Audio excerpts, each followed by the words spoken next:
Welcome along to Apex Racing TV, the BSR MX5 Showdown from the Watkins Glen International Circuit in the United States. Andrew Woodhouse here alongside Alex Simpson and Adam Bath. And Adam, every time we come to Watkins, it seems we get crashes and smashes, bashes, and well, some great racing with the slipstream. We're just watching the action of the qualifying. We're getting a whole load of that already. If this is the layout that we had to pick, I am pretty glad they have. This is the classic Cup layout. We're going to see a lot of slipstreaming in the Mazda MX-5s, and everyone is going to be nose to tail for the 4 10-lap races that we've got coming up. And of course, we've got the reverse grid as well to throw in an extra dimension. And yeah, I think we're in for a pretty good evening here. Classic layout here, Alex. It's the Cup layout without the bus stop chicane, and that means that really there's no heavy braking areas really on the circuit, apart from possibly turn 1, but you can't even really count that as heavy, can you? No, I wouldn't class that as heavy at all. They go into a pretty high gear. I mean, most of the overtaking is going to be done actually down the straights, isn't it? With the slipstream, we're not going to be doing much out braking anywhere, I would think. So, and yeah, good to see. Who was that somebody said look out for PC Plod in the chat, and I think we can see his car there as well. It's all liveried up like a gopper. David Waldock with the police livery on it. Nobody best run into him then. I mean, surely that's not a very good idea, Adam. You'll be nicked, I think. No. Yeah, that happens. Either that, and if you nick McCarran, you'll be nicked twice. Either that, will be watching something out of a police camera action film, I think. Road Wars. We might get that on the circuit today. World's greatest car chase, possibly. These 4 races anyway. They're all in MX-5s as well, so I wonder if someone's robbed a dealership. Maybe that's what David Waldock's doing out there, who knows. One man though who's absolutely flying in qualifying, Alex, is Peter Van Gullen. We've not seen him at the front of the timing sheets really before. No, we never have really. He's in the pits right now, unfortunately. Yes, we can't see him going around, but yeah, great job so far. 122.444 fastest. He's over a 10th clear, which is pretty impressive around this track, to be fair, because this is one of the places that it's normally, hundredths of a second between them. Yeah, and Stelian Cheplewski and Brian Holmes are 2 very, very quick drivers in the MX-5 who are bringing up the top 3. And Watkins Glen, we've got 10 laps out here today, Adam, and reasonable track temperature, about 28 degrees, which is pretty much perfect for racing. Should be a good one, this, yeah. The race conditions, 28 degrees. That's probably one of the warmest BSR races you're ever going to see for quite some time. So we'll see if that remains the same over the 4 races. And you were mentioning some of those names there. Brian Holmes, we saw a race in the Ritmatech Sports Car Series, plus the BSR MX5 on a Sunday when it used to be broadcast here on Apex Racing TV. Same with Stelian Cheplewski and Peter Van Gogh as well. In fact, you will have noticed the likes of McNally, Rizzo, they are all up there. So the experience of racing in the Mazda MX-5 is definitely becoming apparent. Yeah, and several drivers who took to the Winter Series, of course, back end of 2016. In that very car, Kip Stevens, in fact, won the championship. Took that away from Andreas Katz on the final meeting. Really will have pleased Katz, Alex, because that tends to happen to him quite a lot, doesn't it? Yeah, often. He's not here today. We were allowed to say that, yeah, like we've got a good race on our hands here tonight. Adam, if you could take us through the starting grid then for round number 5 of the season. Okay, so Peter Van Gogh starts on the pole position, Stelian Cheplewski alongside him on the front row. Then it's Brian Holmes in 3rd, 4th, Anwar Smith, Adam McNally in 5th, and Cesare Rizzo in 6th, good for him. Then Vlad Zanchkovsky in 7th, Patrick Fliss in 8th, then Neil Bamber 9th, and 10th Michael Barry. John Roberts 11th, David Waldock, there he is, PC Plod in 12th, Kip Stevens in 13th, 14th Jack McIntyre, 15th Ross McFarlane, Lee Berridge in 16th, 17th Lee Deemer, 18th Stephen Baxter, 19th Colin Robinson, and 20th for Adam Hedgecock. 21st Rafe Cullinan, 22nd Nick McCarran, 23rd is Adam Broughton Grant with Max Wright 24th, 25th Andrew Whitehead, 26th Flaw Murray, 27th Matthew Bacon, 28th Laura Bond, then 29th is G Giles with Gareth Hickling in 30th, David Ayres in 31st, Mark King 32nd, 33rd Craig Jones, 34th Rob Jackson, AD King in 35th, Roy Ververke 36th, Steve Hefford 37th, Josh Thompson 38th, 39th Dan Hunt, and 40th is Joe McDonald, Nathan Davis 41st, Jamie Ayres 42nd, Daniel McCauley in 43rd, Thorstein Helgeson in 44th, Chris Danes in 45th, Robert Lundgren in 46th place, and then starting at the back row of the grid, it's going to be Joe Clifford and Craig Evans in 48th place. Another bumper-sized grid. The BSR bringing huge numbers wherever they go. Yeah, indeed. Actually, Greg Giles we've got there, so we did find out the initial there this week. Okay, almost ready for the start then here. Round 5 of the BSR MX5 Showdown. Up the way, it's a good start by Chepelevsky. Look at that as he pulls the gear. Good second phase. Get alongside and Peter Van Gool absolutely nailed the last bit of the start. Into turn 1 he maintains the lead. Chepelevsky in second place, and it's Holmes and Smith third and fourth places for them, and then number 47 Cesare Rizzo just behind them side by side going Chepelevsky and Brian Holmes, and they're all getting involved here, and this is going to be fun on the back straight. Pack of 5 cars leading the way, and then several smaller packs behind.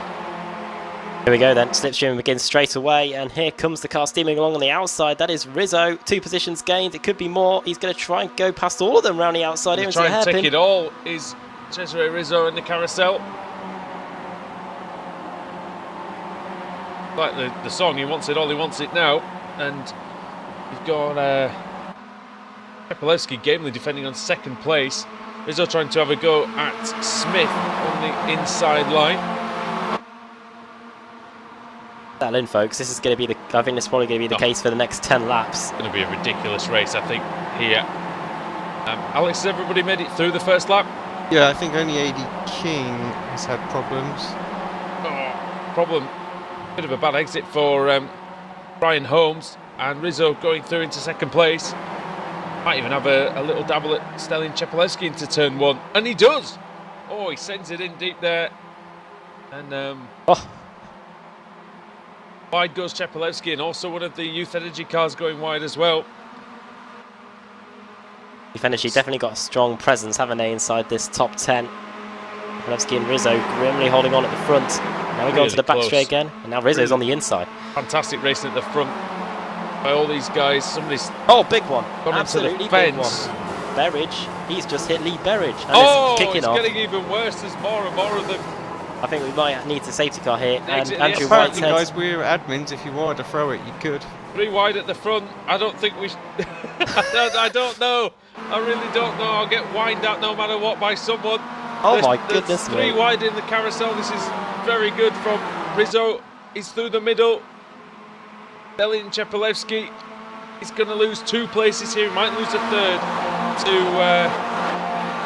Anwar Smith. Smith up the inside into the second to last corner. Chepelevsky's trying to get it round the outside. He twitches. He loses the rear of the MX5, but meanwhile, up the inside into the final corner. Very good move there by Cesare Rizzo.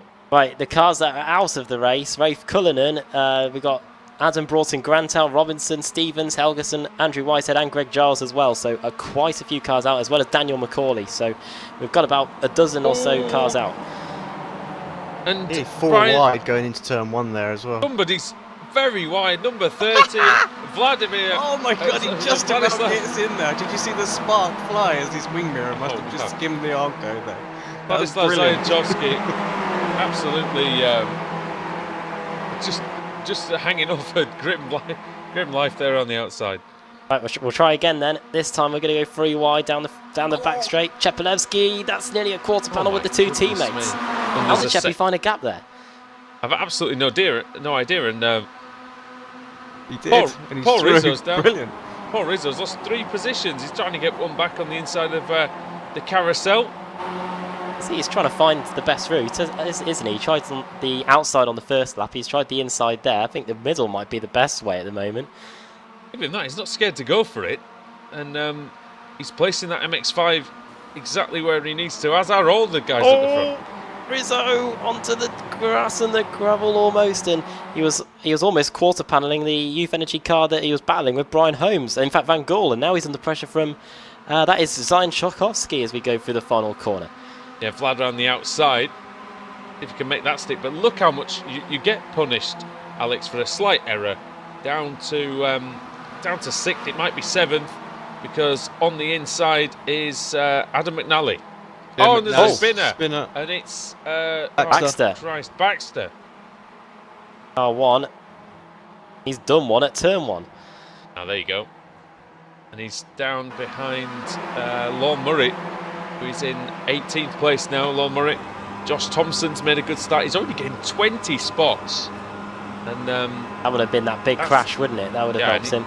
He would have made it through well. He's got a slight bit of damage, Thompson, but seems okay. He's battling now with Steve Hefford there. Oh. Oh, the second wide group. in the carousel. Rizzo, it's Patrick Fleece, it's everyone else. Hopefully with and it's PC Claude David Waldo. Oh well, that's had to be. Call for backup. But yeah, he's down the order. He was 9th as well at the time. I wonder if David just nudged. Yeah, he did. He just nudged Patrick Fleece's car. Oh, or did he? Oh, it's a tough one.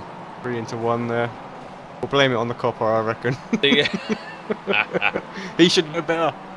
Adam McNally was a little slow into the carousel, but the rest of them sort of made a bit of a hash of it. Yeah, and synchronised spinning. Up the hill we go then. Halfway through the race, halfway through this opening race, Chepelevsky still trying his best to get past Brian Holmes. Anwar Smith had a brief stint at the front a lap ago as he disappeared. Brian Holmes' connection played up there. Number 88, Anwar Smith, is going for the middle. Let's see what he can do. Up the middle and through is Smith. Before he even get to the carousel, that's good.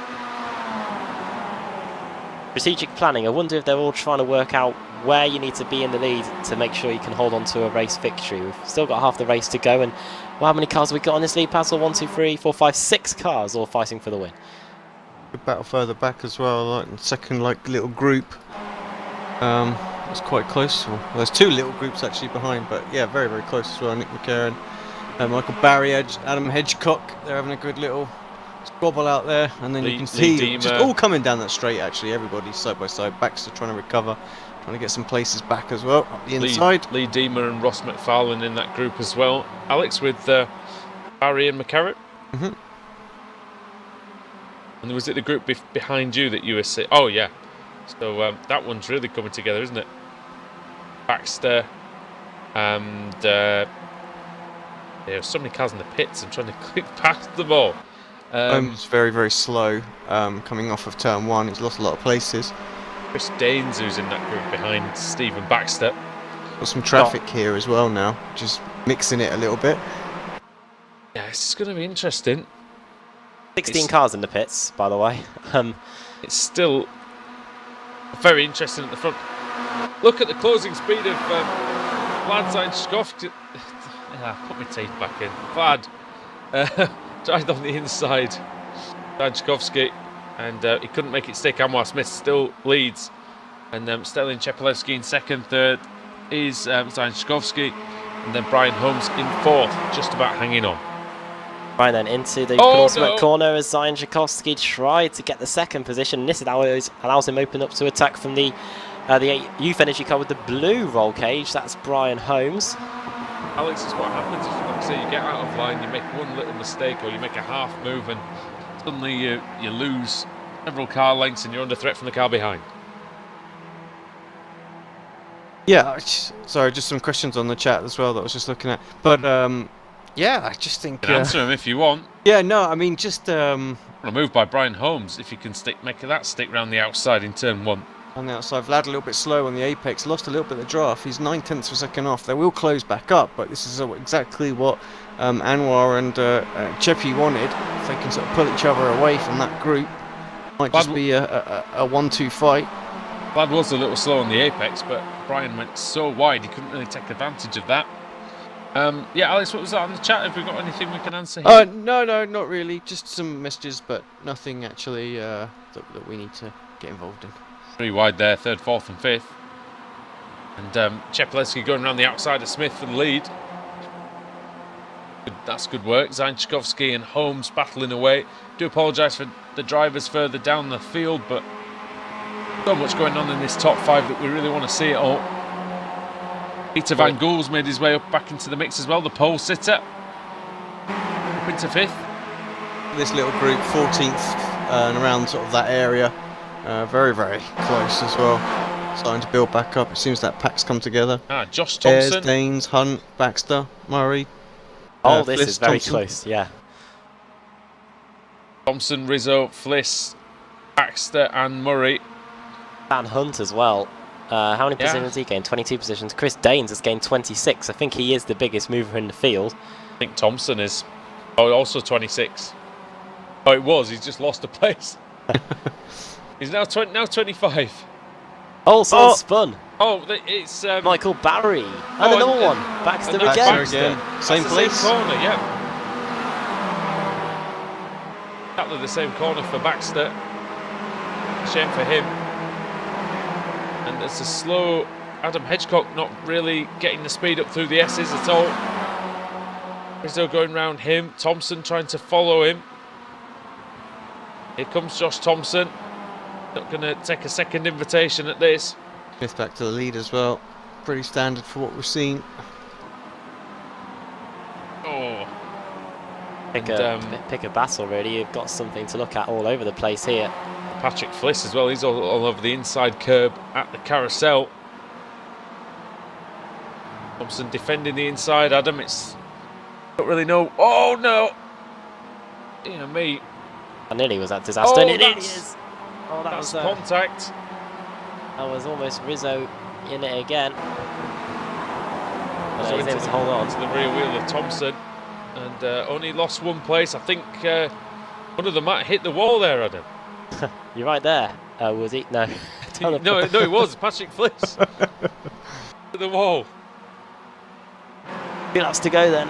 And yeah, the gap is just 0.2 of a second at the front of the field. And Adam McNally and Peter Van Gool both fighting for the lead, for a position. Van Gool started on the pole, but Chepelevsky again now trying to take the lead away from Anwar Smith. Brian Holmes is also in there as well to make it a free car scrap. And it looks like by the time we get to start the last lap, everyone's going to be back together again. And Brian Holmes is going to go through the middle and take the lead. Why not? Why not, indeed? Van Gool and McNally aren't out of this yet, but you've got 2x2 going into the carousel. Stellian says, do you mind if I cut in? Okay, I'm going to go up the inside here. And then he's going to try and get a good run out of the carousel to take on Anwar Smith. There's so many youth energy cars out there. We'll keep checking who's who. That's Brian Holmes.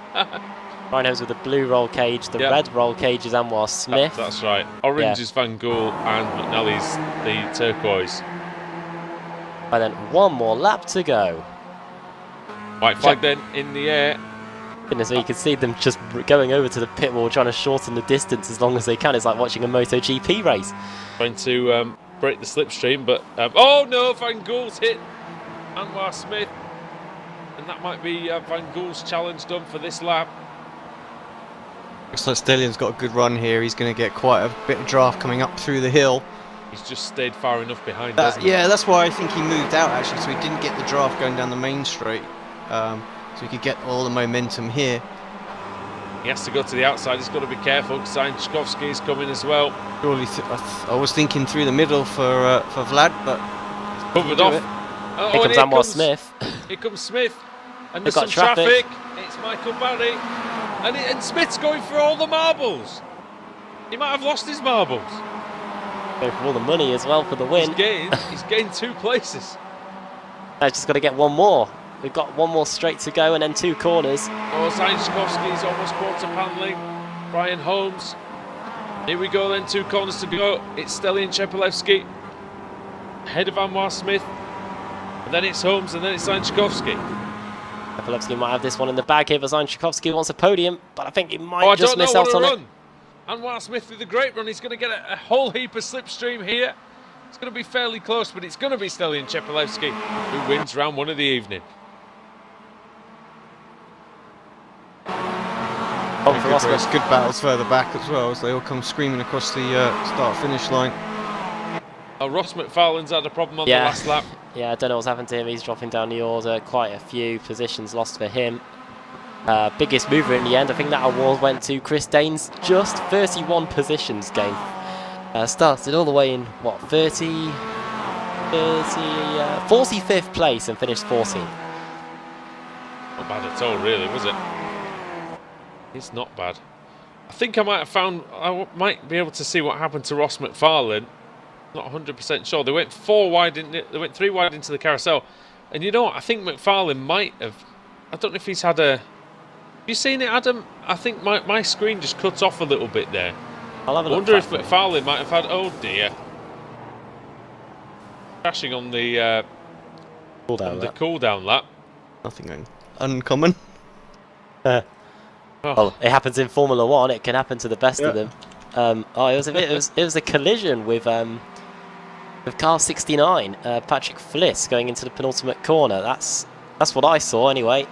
I don't know if anything happened prior to that, but yeah, that's why Ross McFarlane lost those positions. I'm more intrigued to have a look, if we can, at what caused the huge crash between everyone in the midfield very earlier on. I think it started with Lee Berridge. Tell you what, shall we get the we'll get the results done. Do the reverse grid, and then Alex, have you got that bookmarked? I haven't, no, but I'm sure we can. First lap, I reckon it'll be all right, won't it? Yeah, I'm sure we can find it easy enough. I think it's on the second lap. Well, but, Adam, yeah, nearly half the field retired. Yeah, it's yeah, that shows you the huge devastation caused by this lap 2 crash. That's only through the finishing order. Then Stalin Chapelevsky wins, Anwar Smith second, third Brian Holmes, fourth Vlad Zajankovsky, then Peter Van Gool fifth, sixth Adam McNally, then Jack McIntyre seventh, eighth Nick McCarron, Josh Thompson 38th to 9th, and 10th for Cesario Rizzo, 11th for Patrick Fliss, 12th Jamie Ayres, 13th Dan Hunt, 14th our biggest mover Chris Danes from 45th to 14th, then 15th for Adam Hedgecock, 16th Lorne Murray, 17th Steve Hefford, 18th David Waldock, 19th Michael Barry, and 20th for Ross McFarlane, 47th to 21st for Robert Lundgren, 22nd for David Ayres, 23rd place finish for Joe McDonald with Lee Deemer 24th, 25th Laura Bond, 26th Nathan Davis, 27th John Roberts, 28th Roy Ververke, 29th Joe Clifford, and then everyone else is one lap down or more. AD King, the last classified finisher, in 30th place, and then everyone else has scored 0 points. They are as follows. Stephen Baxter, his second spin in a row, literally DNF'd him. Then we had Mark King, 5 laps down. I don't know what happened to him. Then we had Neil Bamber, Lee Berridge, Giles, Stevens, Broughton Grant, Colin Robinson, Rafe Cullinan, Thorstein Helgeson, Max Wright, Andrew Whitehead, Gareth Hickling, Matt Bacon, Craig Jones, Daniel McCauley, Rob Jackson, and Craig Evans didn't take the start, but the majority of them all retiring on the second lap of the race. And I'm sure we'll see what happened there in a minute. Alex has got the reverse grid wheel ready to go, so give that a bit of a whirl, mate. I feel like you might not have a great deal of choice there. Yeah, no, I think you might be right. Here we go then. We're only going down to 30, it looks like. Yeah, where we are, it's not going to matter here. 32nd it's going to be, so 30th place it will go. 30th place, and that is AD King, the last classified finisher, so I think that works out rather well. He's going to be on the pole, Joe Clifford second, Roy Ververke third, John Roberts fourth, Nathan Davis is going to be starting in fifth for the second race. Right, great. So that's round 1 in the bag. Alex, yeah, if you can go and have a little look then at what happened.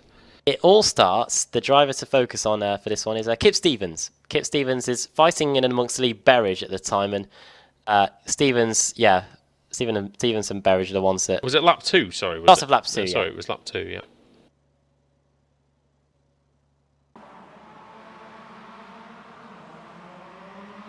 Right, I'm not... Oh dear. It looks like the two make contact on the exit of the S's, and Stevens tries to save it, but he goes off himself, and Stevens kind of drifted a bit to the left. Trying to find it at the minute, guys. So very beginning of lap 2. Yeah, there we go. Looks like Stevens kind of didn't hold the inside as well as he should have done, maybe, Adam. Yeah, and then everybody's scrambling to avoid, aren't they? Absolute carnage. There's nowhere for anyone to go. Kip's disappeared off the track quickly enough, so... He got hit, I think he went over the fence. Yeah, we don't see what else happened. Well, I think during the first race I did find out what the code is you type in to get the safety car to come out. So if anything similar happens like that in race 2, we will be able to use it.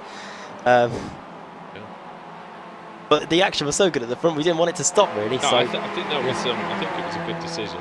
But yeah, hopefully we'll get a good race when we come back. So join us back here on Apex Racing TV, as we've still got 3 more rounds to go tonight in the BSR MX5 Showdown. We'll see you after the break.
Simulated racing can be awesome, but it can also be kind of a free-for-all. Interestingly, auto racing faced the same problem in its earlier days. Whether it was on the back roads, the beaches, or the city streets, the racing was fun. But there was always a certain level of chaos and danger, until some folks came along and put some order to all of this. Stuff like official racetracks, regulations about weight and equipment, and enforcement of standards. That's what gave us high-speed excitement, fast-paced action, and photo finishes. That's when racing became racing. The guys over at iRacing.com have made the same transformation in the world of sim racing. Sure, they've got the most accurate tracks and realistic cars out there, but that's just the start.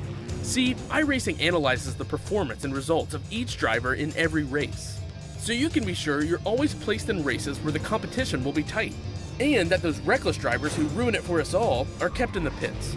Not to mention that with over 45,000 active members already in their vast community, you can find races day and night, so you can always get in on the action. You can even join a league of your favorite series. And since updates are always automatic, you don't have to worry about software and can focus on the track. Zip up your fire suit and check out iRacing.com.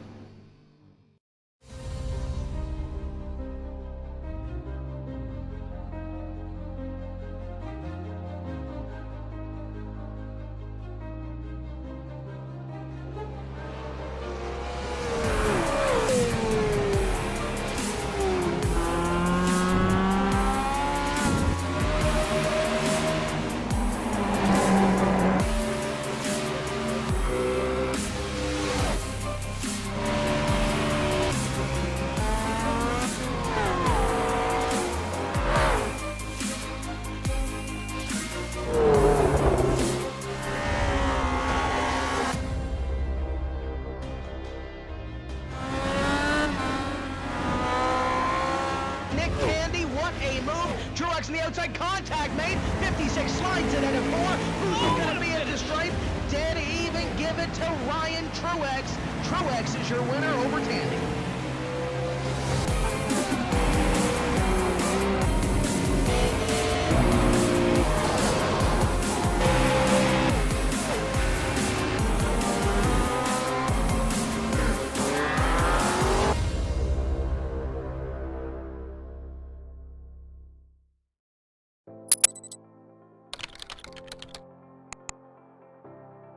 iRacing.com is a sim racing game that combines a true-to-life racing experience with an online community of virtual racers from all over the globe. iRacing offers a multitude of officially licensed cars and tracks, laser scanned with millimeter accuracy.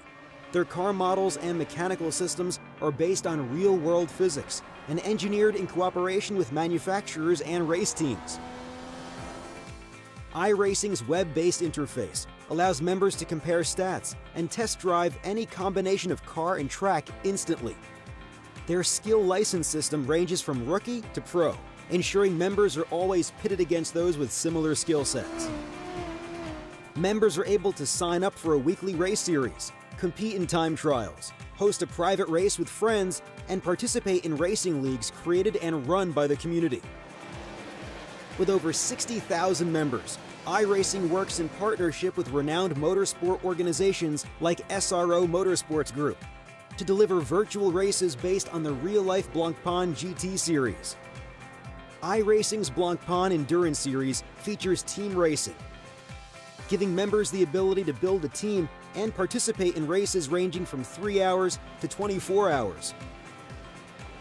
Additional partners include NASCAR, IMSA, V8 Supercars, IndyCar, allowing members to race in their very own 24 hours of Spa, Bathurst 1000, Daytona 500, and many more.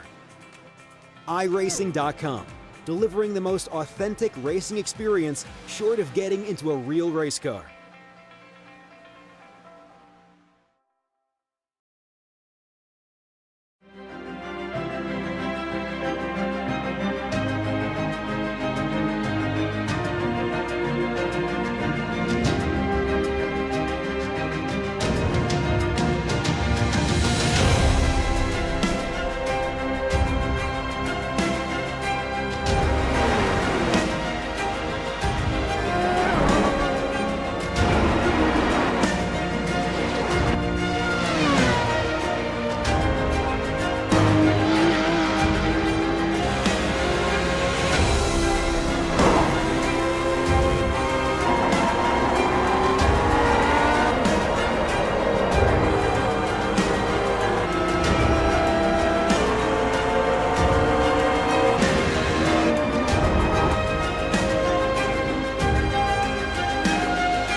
Simulated racing can be awesome, but it can also be kind of a free-for-all. Interestingly, auto racing faced the same problem in its earlier days. Whether it was on the back roads, the beaches, or the city streets, the racing was fun. But there was always a certain level of chaos and danger, until some folks came along and put some order to all of this. Stuff like official racetracks, regulations about weight and equipment, and enforcement of standards. That's what gave us high-speed excitement, fast-paced action, and photo finishes. That's when racing became racing. The guys over at iRacing.com have made the same transformation in the world of sim racing. Sure, they've got the most accurate tracks and realistic cars out there, but that's just the start. See, iRacing analyzes the performance and results of each driver in every race, so you can be sure you're always placed in races where the competition will be tight, and that those reckless drivers who ruin it for us all are kept in the pits. Not to mention that with over 45,000 active members already in their vast community, you can find races day and night, so you can always get in on the action. You can even join a league of your favorite series. And since updates are always automatic, you don't have to worry about software and can focus on the track. Zip up.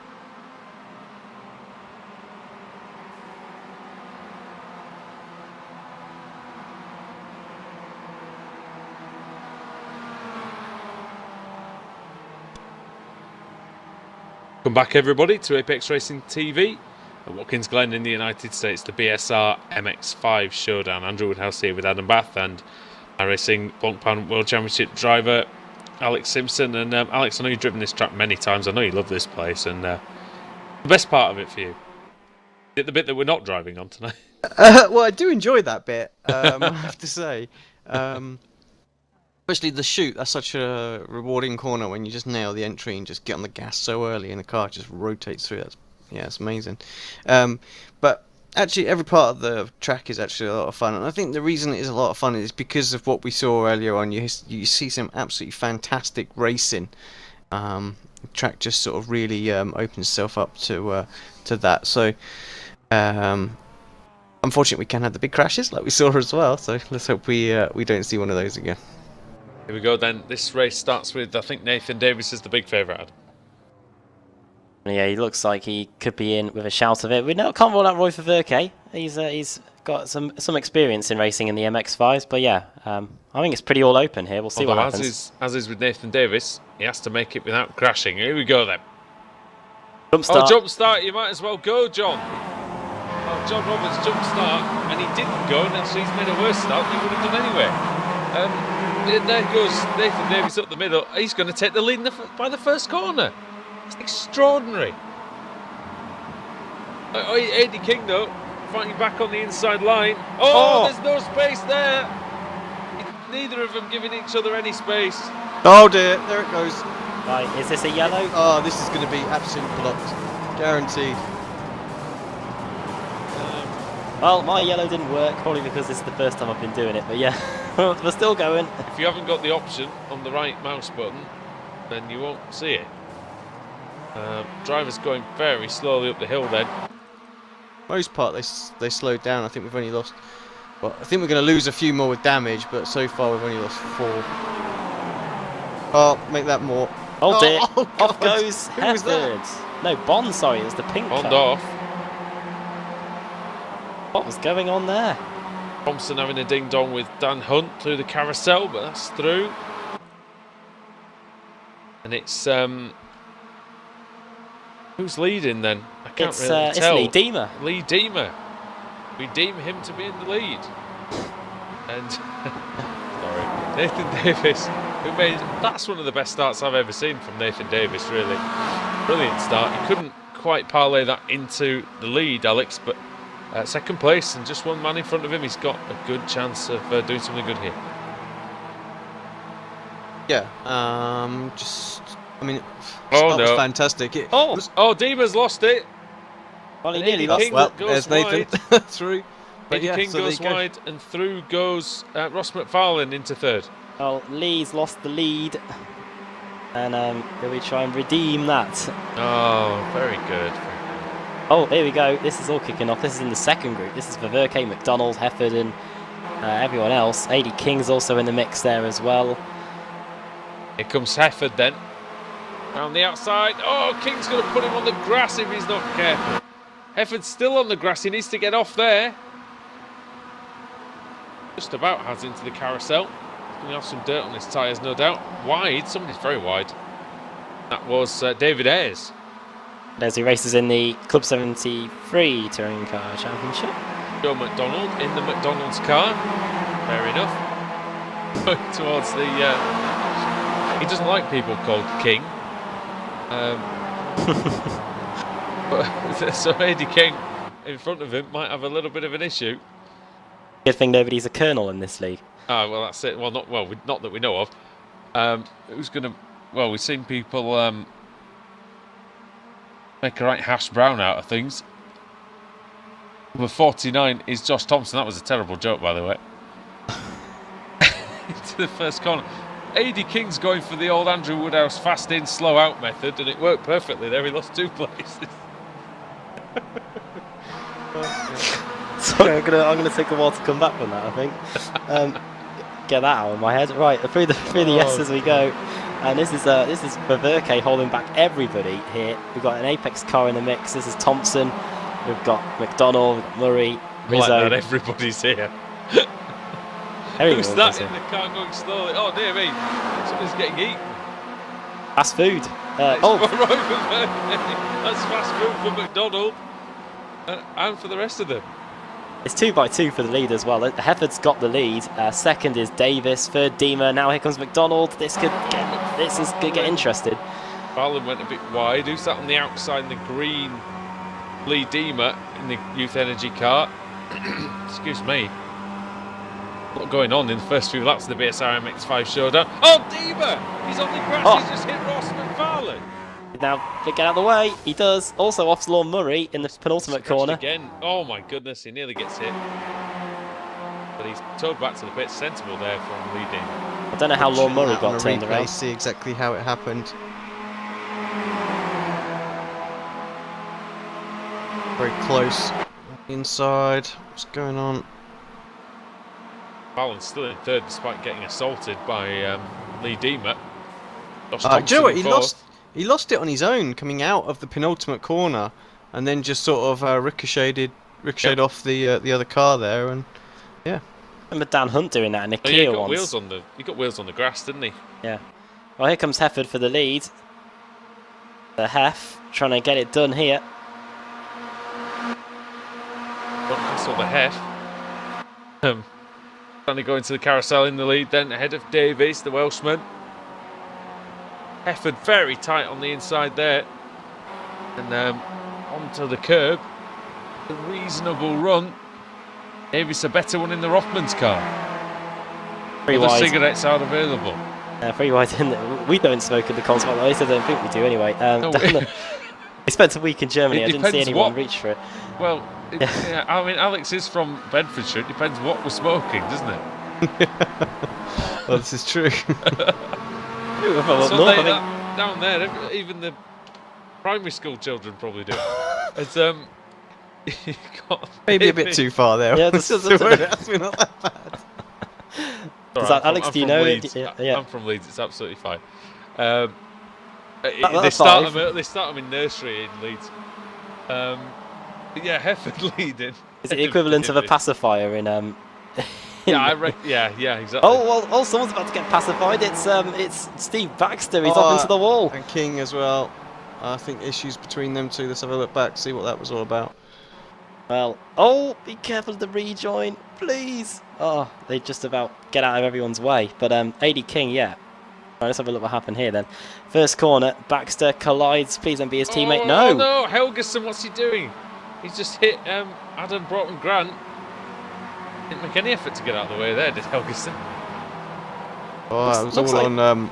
Looks like Alex that he was trying to avoid his teammate on the inside Baxter, and then he ended up going into the car in Yeah, front. took a bit too much speed in, didn't he? So I think a combination of a bit too much speed because of King was just a little bit slow on the apex. I don't think he was expecting him to be that slow.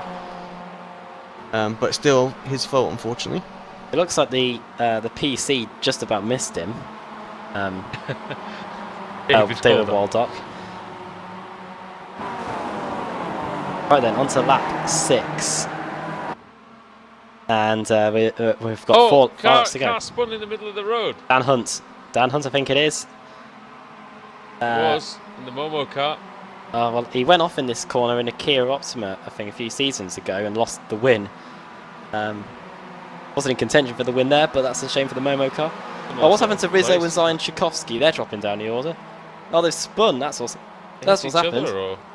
Oh, yeah, yes, they have. They've collided. And Zion Tchaikovsky up the inside. Oh. Yeah, I'm not sure about that one. I didn't say anything, to be honest, but I'm not... Shades of either Harvick way. and Montoya there, I think. Yeah, it was... bit of a 50-50 one, it looked like. But knows, really. Davis behind Steve Hefford. He can't get to him, really, even though he's in that slipstream range, Alex. He's not really... unless he's just not making a move, maybe Davis, until maybe the last lap. Yeah, could be. Could just be being patient, I think, there, you know? But he does have some front damage, having said that. Did that affect him, that front wheel? You can see it. It's just a bit exposed. Just a little bit far away from the car on this shot. Let's see if we can get a bit closer. I don't think so. Not hugely. Closed quite a bit down that straight there, so I think he's just sort of playing the patient game right now. They've got a bit of a gap to Thompson, and Davis won't want Thompson tagging on, so he's just sort of letting Hefford do his thing. Hefford's very quick in this car as well, so I was pointing that out. Saw that last week, didn't we, at Suzuka? Davis was quick in the Winter Series as well, wasn't he? And they He were all quick. A lot of all the guys at the front, really. Having a think about it this time, though. Yeah. And Chepelevsky's gained 24 positions as, here comes Davis for the lead. And he's got the lead. On the inside, Steve Hefford.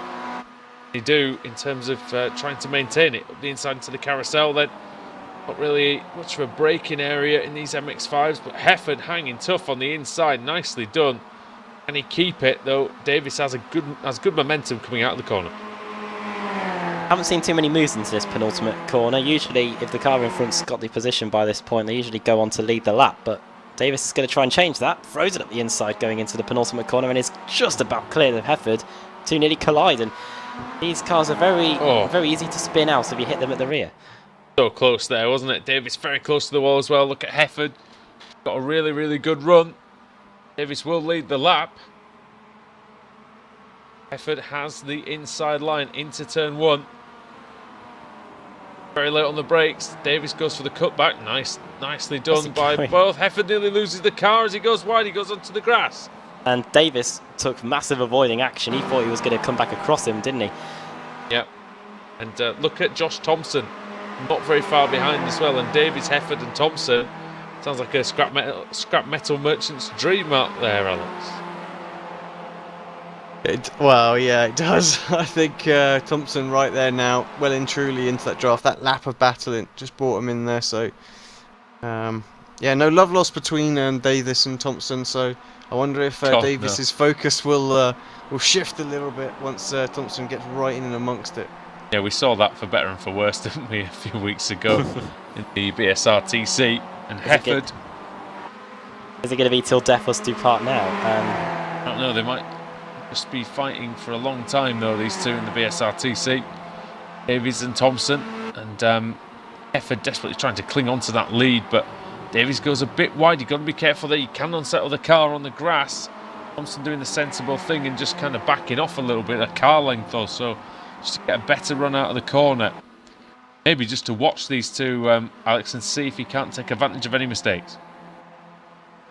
Yeah, just not Josh's style, is it? But there is only 2 laps to go, so I think, like you said, he'll have this lap just to feel it out, see where his best top position is going to be. But I think even from third, you're in a good, strong position here. I think you can get enough of a run on the car ahead, while they're getting a run on the leader as well to make it a 3-wide situation. There is a lot of slipstream in this car, and we're seeing Hefford go for it early. Davies moves across, and he can't defend from Thompson now.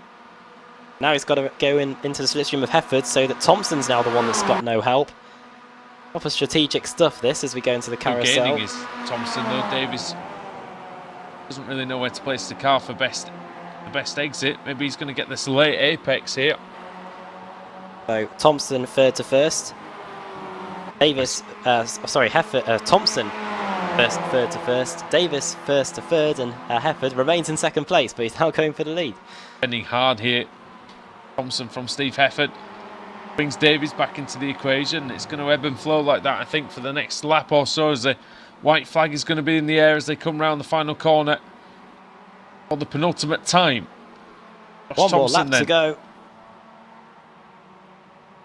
What the lap time's like as they come over the line. Zion Tchaikovsky and Giles dropping a few positions. I don't know what happens to those two, but 23.3, 23.9 for Hefford. Shows you the speed that Thompson's gained, but who's going to win this final lap? We've just got 3.8 kilometres to go. And Davis had a decent exit from the first corner as well. And Alex, that puts him in a good position, as you mentioned last time.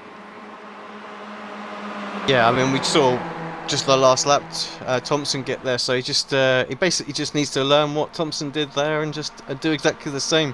Is Josh going to try and let go of the inside? He hasn't, so... Oh, and he's not covered the middle. Hefford's not covered the middle. 3 wide, Thompson and Davis. Here we go. I thought it might happen. They've made some contact into the carousel. Thompson is absolutely out of control. He's wrestling the car. Good stuff from Davis to avoid him. Bit of contact, wheel arch to wheel arch. Here comes Steve Hefford. And he's trying to find the smallest gap. There's not one there. And Davis closes the door. And he's moving across slightly, Davis. He's only allowed to move once. He's moved about 3 times down that one straight, and this will allow Thompson to sweep round the outside. Oh, no, there's contact, and through goes Hefford. He's going to win it.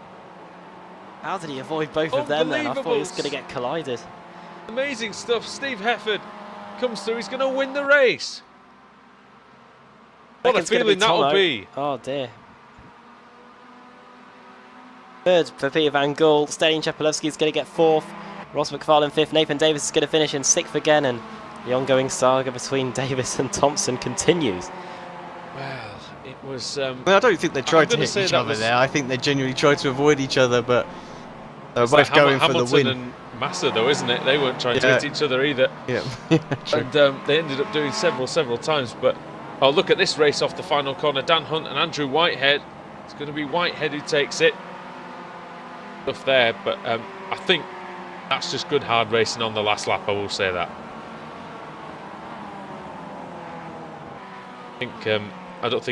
I think for once we can't blame either of them. No, I don't think you can. Because actually. I think it was brilliant. I think Davies did all the.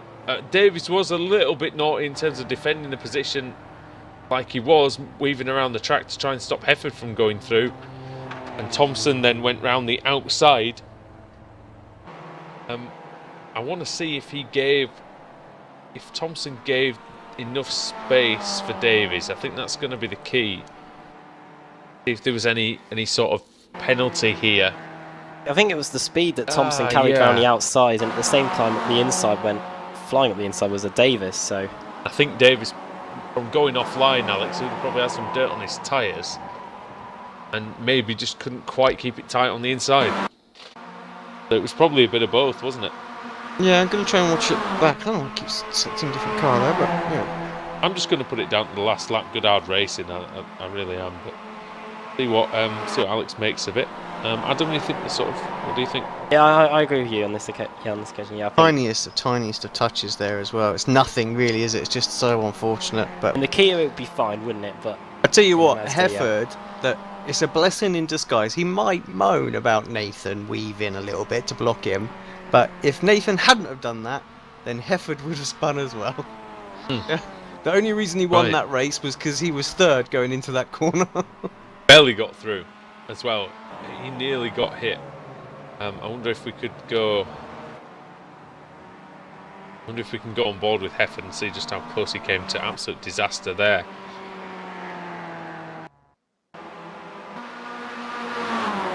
Oh, he sees it happening and he goes, "Oh God!" and then he goes all the way over to the left. It would have been Van Gool that would have taken the victory there, the pole sitter for race 1. 23 positions gained for him in that one. Stanislav Chapelewski gained 26. Kip Stevens 26 positions gained as well. So quite a few big drives through the field by those two. Yeah, brilliant job by them. Rafe Cullinan 24 places. Adam Broughton Grant 20.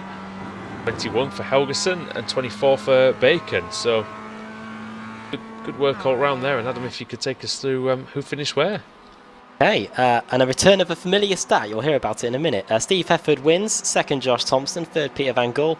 Fourth for Stanislav Chapelewski. Fifth for Ross McFarlane. Sixth for Nathan Davis in the end. Seventh, Joe McDonald. Eighth, David Ayres. Ninth, Alan McNally. And 10th, Kip Stevens. Cars that started inside the top 10 that finished there then. We only had 3. 11th for Brian Holmes. 12th for Jamie Ayres. 13th, Adam Hedgecock. 14th for Vlad Zajanczykovski. And 15th for Rafe Cullinan, 16th for Roy Verke after starting on the second row. Adam Broughton Grant in 17th, 18th David Waldock, 19th for Thorstein Helgeson, and 20th for Matt Bacon. 21st Lorne Murray, 22nd Lee Berridge, 23rd for Neil Bamber, and then 24th Colin Robinson, 25th Greg Giles with Andrew Whitehead 26th. Gained quite a few positions there, Andrew Whitehead, during the race. Dan Hunt had a moment, finished 27th. 28th, Gareth Hickling. John Roberts jumped the start. I think that's the second race in a row now that he's had to make a visit to the pits at the end of the opening lap. And finished 29th. Michael Barry in 30th. Max Wright in 31st. 32nd, Mark King. 33rd, Rob Jackson. And then the cars that did not finish the race. Everyone 2 laps down or more after that. Rizzo. 2 laps down. 0 points. AD King, the man who started on the pole. 5 laps down. Stephen Baxter, car 888, 6 laps down along with Jack McIntyre. Lee Deemer and Joe Clifford, 8 laps down. And then everyone else out on the opening lap in some of the big crashes that we had. Nick McCarron, Laura Bond, Craig Jones, Chris Daines, the biggest mover in race 1. Anwar Smith, Robert Lundgren and Patrick Fliss finishing in 46th, 10 laps down. All right, well, Adam, thanks for that. And Alex, it's going to be over to you for the reverse grid wheel. I do think that on the subject of a jump start, if you jump it, you've got to go, haven't you? You can't stop. I think the damage is done. You need to go to make your... Maybe they won't know. Lower your punishment, lower your punishment, really, aren't you? Yeah, exactly. So we've seen that in like different series as well. I remember one guy doing it, and he just went. He was 15 seconds clear by the time he pitted in, and he come out sort of in the back, and he had a reasonable race. So was it one of those V8 support races? I think it might have been at Phillip Island. I've seen something similar to that. I think it was in the Renault. I think actually. Okay. Yeah, I think. And then in the end, the guy was taking full advantage of doing stuff like that as well. So from further back on the grid, so it's a bit borderline. But yeah, I think if you're going to do it just a few seconds early by mistake, just go. Not a problem. Yeah. Right, here we go. Here's the wheel. 30 for race 1. Can we get higher? We can be higher because we've got 33 cars that finished the race.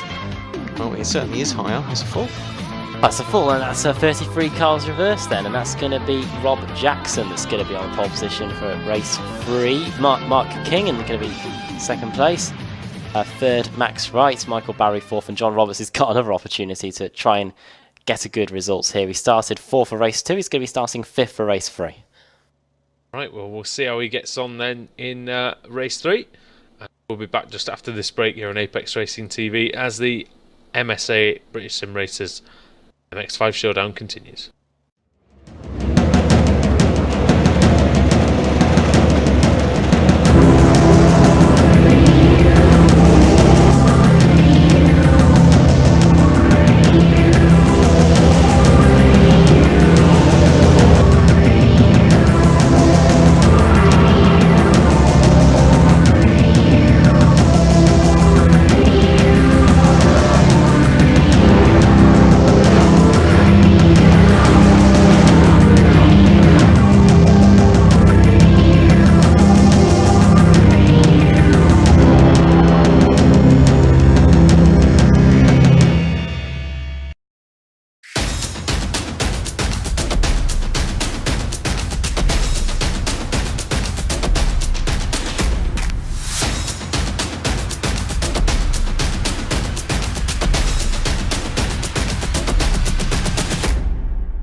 Simulated racing can be awesome, but it can also be kind of a free-for-all.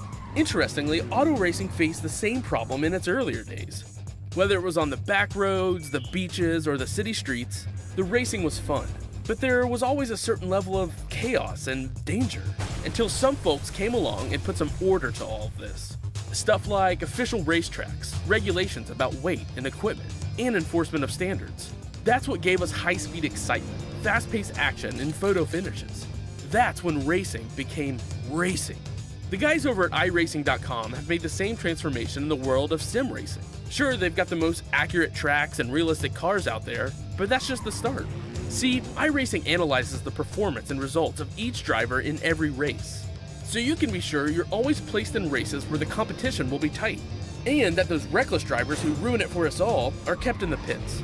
Not to mention that with over 45,000 active members already in their vast community, you can find races day and night, so you can always get in on the action. You can even join a league of your favorite series. And since updates are always automatic, you don't have to worry about software and can focus on the track. Zip up your fire suit and check out iRacing.com.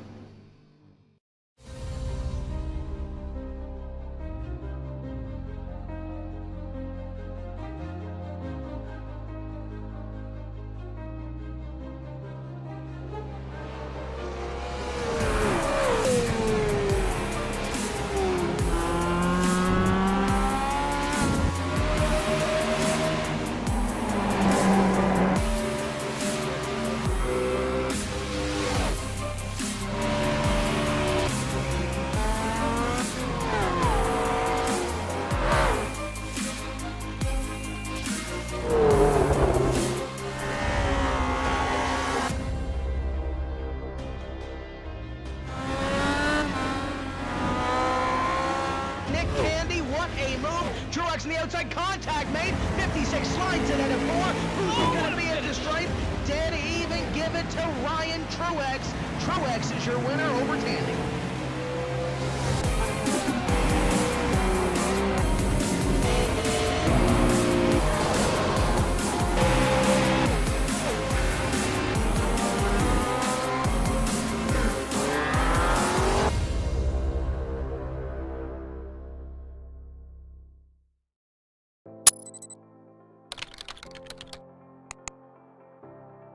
iRacing.com is a sim racing game that combines a true-to-life racing experience with an online community of virtual racers from all over the globe.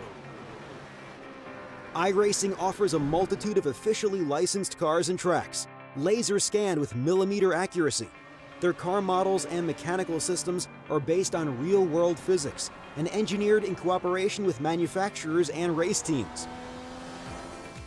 iRacing's web-based interface allows members to compare stats and test drive any combination of car and track instantly. Their skill license system ranges from rookie to pro, ensuring members are always pitted against those with similar skill sets. Members are able to sign up for a weekly race series, compete in time trials, host a private race with friends, and participate in racing leagues created and run by the community. With over 60,000 members, iRacing works in partnership with renowned motorsport organizations like SRO Motorsports Group to deliver virtual races based on the real-life Blancpain GT series. iRacing's Blancpain Endurance Series features team racing, giving members the ability to build a team and participate in races ranging from 3 hours to 24 hours. Additional partners include NASCAR, IMSA, V8 Supercars, IndyCar, allowing members to race in their very own 24 hours of Spa, Bathurst 1000, Daytona 500, and many more. iRacing.com, delivering the most authentic racing experience short of getting into a real race car.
Welcome along to race 3 in the BSR MX5 Showdown tonight in the Watkins Glen circuit in the United States. Andrew Woodhouse, Adam Bath, Alex Simpson for Apex Racing TV.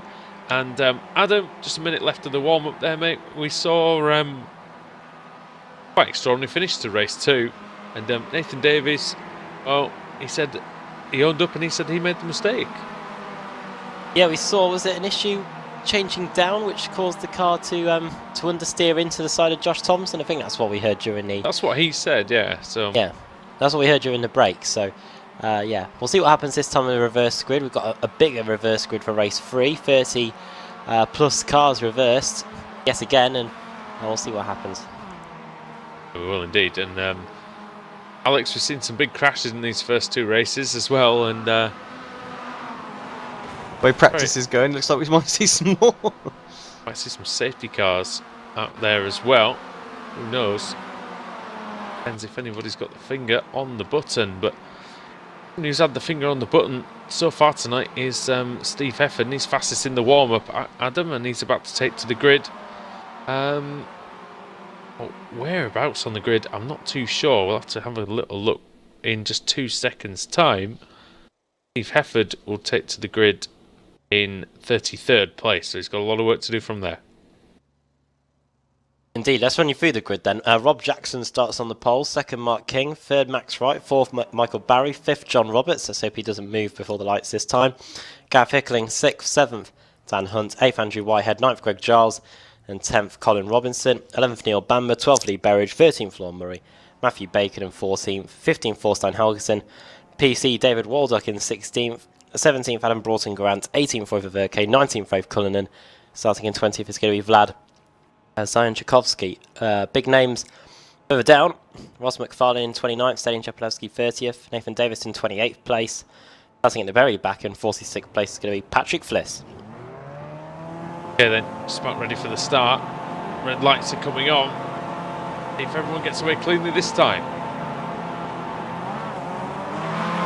Green light is on, it's a nice even start. Good one from Mark King off the front row to the outside. He's already through past Rob Jackson into the lead. Looking for the middle is Max Wright. He backs out of it sensibly. And everyone makes it through the first corner intact. But John Roberts is going for the inside, and yes, that's not going to work, John. Oh, he's going to back out of that, and that was a bit silly. Someone's rolling as well in the Oh, background. and Max Wright hits oh, no. Max Wright's hit Rob Jackson, and it's all going to kick off now. This is the biggest one. The track is going to be blocked. It is blocked, and there needs to be a safety car. They're going to stop they're going to have to stop the race, and yeah, Kip Stevens has thrown the safety car. There we go. And I'll be honest with you, it was all just a stupid. Where did it start, guys? Let's see the replay. It's still going now, actually. Come on, give yourself some time to get out of this. It's a bit daft between. It's worth pointing out, as Jackson. now the safety car's been thrown, Kip said on Facebook, "Oh, Alex, you can throw it," and stuff like that. I can't throw it because all of my UI is hidden because of the broadcast. I can't see nothing. So make sure Adam and Woody are also admins in the session so they can throw them if you don't mind us doing them. No, that one's been done. But good call for the admins to do it this time. Because that one definitely was a safety car. Oh, yeah. That was worse than it was before. Right, where are we heading? Who are we looking at? Right, Max Wright and Rob Jackson. Max Wright. Where are Looks like Jackson moves across. I was just having a go at Roberts because of him nearly making it 3 wide into the second corner, and then Ryan and back at the start. Wright and Jackson between them have a bit of brain fade, and I don't really difficult know that one. Yeah, really difficult that one. You've got if you Rob Jackson, have you?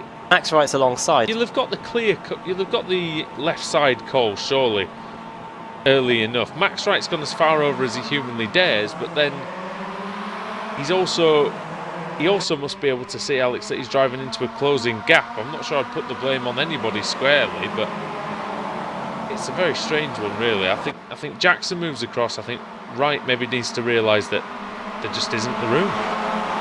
Yeah, let's get a few views of this and we'll see, because I sort of missed it initially. They just all go piling in. Oh dear. Yeah, the one thing I didn't see was the aftermath. It's taken out quite a lot of people. It's taken out 1, 2, 3, 4, 5, 6, 7, 8, 9, 10, 11, 12, 13, 16, 17 cars. Similar to race 1, really. Has it? I think it's about that amount. That's the number of cars that are currently yellow on my timing screen. There's more still in the race. Have a look who's still in the pits. Max Wright, Michael Barry, Greg Giles, Colin Robinson, Neil Bamber, that's 5. Lorne Murray, Adam Hedgecock, Brian Holmes, that's 8. Joe McDonald, 9, 10. Peter Van Gogh, 11. Steve Hefford, Dean Baxter, Joe Clifford, and Nick McCarran. Oh, and Chris Danes, so that's like 15 cars. What, you just see them all go piling in? No, I'm just seeing Jamie Ayres. He looks like he's trying to do some sort of gymnastics in his car. At the end of the first lap, going into the end of the first lap. Yeah. This I gotta he's see. got quite a bit of damage going into the penultimate corner. What is it? Is it not like the Alex Smolensky thing where the car just rolls over by itself? Yeah, very similar, I think. But I think it's due to damage. Yeah, he turns in, and I think it's going to go whoop. There it goes. Oh yeah, I've just seen it.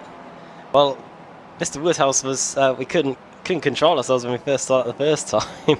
Well, that's the Death Wiggle 2.0, isn't it? It's like the. I mean, there's so ultimate much Death damage Wiggle. here. I mean, I'm looking at people sort of from 19th back that have still got damage. You know. Yeah, I think the undamaged cars just go down to Jack McIntyre in 17th place. Yeah, from 29th. And I'm not sure all of them are undamaged. Everyone from 29th on back, in fact I lied, maybe 24th on back, have all had to make a pit stop during this safety car period. But Nathan Davis has had a big hit up the arse. Rizzo seems to have got away scot-free, as has McNally. Broughton Grant. Ververke's got some rear damage, as has Helgeson. PC Waldock's okay. Matthew Bacon's okay. He's got bacon on his car, very good. Lee Berridge is fine. It looks like Whitehead's fine. Hickling's fine. There was someone who got the biggest hit up the rear end. And I think it was actually Max Wright that got a gigantic hit up the rear end. I'm not surprised he's still in the pits because he got absolutely smashed by whoever was in third place. Fate of that NASCAR crash where Casey Kane literally throttles Kyle Busch on the run to the line. Oh, I'd love to do that. Kyle Busch, my favourite guy ever. Lights are out on the safety car, so we're going to be getting racing at the end of this lap. Oh, well, that's good. Sterling Chepelewski's come out of the pits incidentally in 30th. I think he's about the last driver who's possibly got some life in them. The safety car is about to come in, and it's going to be Mark King who's going to bring us to the green for the first rolling start in the BSR Series, Alex, for quite some time. Yeah, we haven't seen one for ages, actually, have we? So we've seen some doozies in the past, but not this time. Oh, look how close they were. He couldn't get any sort of jump at all, could he? Mark King. He's going to be a marked man. Now through the first corner, John Roberts late on the brakes. Going to use the momentum in that boosted car to try and get a run through the S's. Takes the shorter route. He's going to have a nice slipstream. There he's going to go. Just behind him is Dan Hunt. Gareth Hicklin in a good fourth place. Very, very close at the top of the hill, Adam. We don't want a repeat of the last lap one. There isn't enough cars left, is there? Here we go. Oh, no. Down the back straight, everyone's pretty well behaved. By the way, Look at Patrick... Gareth Hickling. Look at this run that Gareth Hickling's got. He might get them all. Oh, 2 by 2. John Roberts is there as well, going into the carousel. Oh, this is might not end well. Well, King lost the rear and he was a bit slow in. Roberts was so fast in that he couldn't control it. Somehow they didn't hit each other. Patrick Fliss started in last. He's up to 12. 34 positions gained as we're 3 wide going into the penultimate corner. Bliss for Fliss. Oh. And this is getting a bit out of order between Dan Hunt and John Roberts. Gareth Hicklin is in 4th place. And no! It's Adam. It's Adam Broughton Grant. It was on his own. Unfortunately, no one else involved. Cheppy's stationary as well, so well, you didn't take. You couldn't make this up. The police is in front of the bacon. Oh, brilliant. Well, whose And you got bacon's the going to cigarettes be on the outside of that as well. whose bacon's going to be saved? I don't know. Oh, dear. And Andrew Whitehead's looking in his mirror, going, "Oh, it's the Rozzers," and It's the BSR Rozzers. BSR Rozzers. We need police out there on the circuit half the time. To be honest, we need police in the Facebook chat as well. To be fair, as look Be at able to put a tint over the light so when you flash it comes on blue as well. It'd be brilliant. that's for the next build. Get onto those emails to iRacing. Have advertising rock as a siren. Oh God, can you imagine? As John Roberts into the lead, by the way, just taken Daniel Hunt. Oh, we've got Daniel Hunt is going to be having flashbacks coming down here, Alex, after last week, after Thursday. Yeah, It's going to be a bit like the Suzuka one if he's on the outside. he's gonna dread going to the outside, isn't he? And it's also not his favourite corner to begin with, this one. Oh, we've got two kings on the podium. One is a king of the ring, and the other is Mark King. Oh, very good. King in name.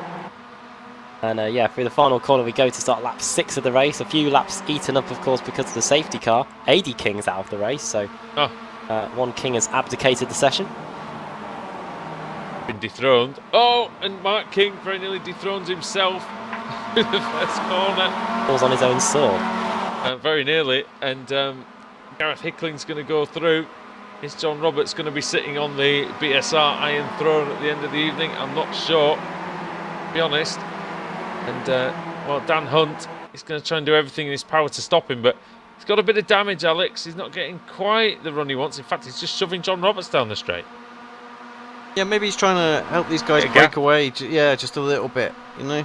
5 laps to go. There's not long with the safety car, so I just can't see them even working together, breaking enough of a gap, to be honest. Oh! And off is Helgeson and McIntyre. McIntyre is so far off, he's exited the circuit. Oh dear. And the bacon and the police are side by side. Oh, I'm just looking at this replay of how they've gone off, then we'll go switch to that, just for the lols. Awesome well too, Apex Racing TV wouldn't be the same without it. And Roberts doing a fantastic job trying to get the lead back from Dan Hunt. Oh, there were 3 wide, and I think Helgeson tried to turn in. There was a car there, sort of tried to get out of it, and then yeah. On the outside there. Here we go. Oh dear, this is not going well. This is Berridge.